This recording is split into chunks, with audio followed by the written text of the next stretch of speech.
काँग्रेस पक्षानं लोकसभा निवडणुकीमध्ये जाहीर आश्वासन लिखित दिलं आम्ही की आम्ही सत्तेत आले जात न्याय जनगणना करून. नुसतं आश्वासन नाही दिलं, कर्नाटकमध्ये तेलंगणामध्ये आम्ही ते करून दाखवलंय.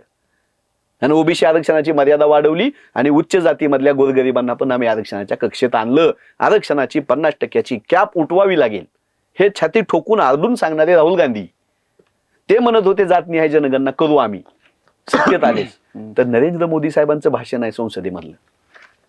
अर्बन नक्सल लोकांची ये सोच है, अर्बन नक्सलियों की ये सोच है, जात जात में एक दूसरे को लड़ाना चाहते इसलिए कास्ट सेंसेस मागते असं म्हणालेले आहेत मोदी साहेब. आणि ज्यावेळेस जातनिहाय जनगणनेला प्रतिसाद भेटतोय, 18 पगड जातींना जातनिहाय जनगणनेची गरज आहे आणि ते लोक ऐकतायत, राहुलजींना प्रतिसाद भेटतोय, काँग्रेसला प्रतिसाद भेटतोय, हे लक्षात आल्यास तुम्ही उठताय एका दिवशी आणि जातनिहाय जनगणना आम्ही करणार बनताय आणि 4 वर्ष पुढची तारीख सांगताय.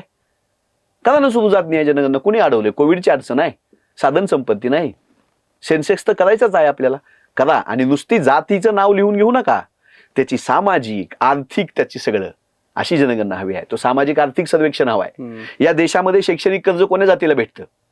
या देशामधले सरकारी योजनेचा लाभ कोण्या जातीला किती भेटलाय? या देशामध्ये उच्च शिक्षणाचं प्रमाण कोण्या जातीत किती आहे?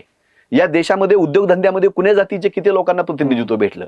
व्यापारामध्ये कुण्या जातीचे किती लोक प्रतिनिधित्व करतायत? संधी कोणाला मिळाल्या? विकासाच्या ही सगळी फळं चाखायला कोणाला भेटली? कोण मागं राहिलं? हे मोजायला नको? त्याला अर्बनी नक्षली सोच म्हणणार तुम्ही. आणि मग तुम्ही राहुल गांधीची मागणी करताय आणि 4 वर्ष पुढची तारीख सांगताय.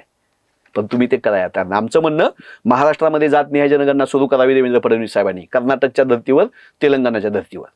आहे हिंमत तुमच्यात? का नाही करत? तुम्ही कायला केंद्र सरकारची वाट बघताय?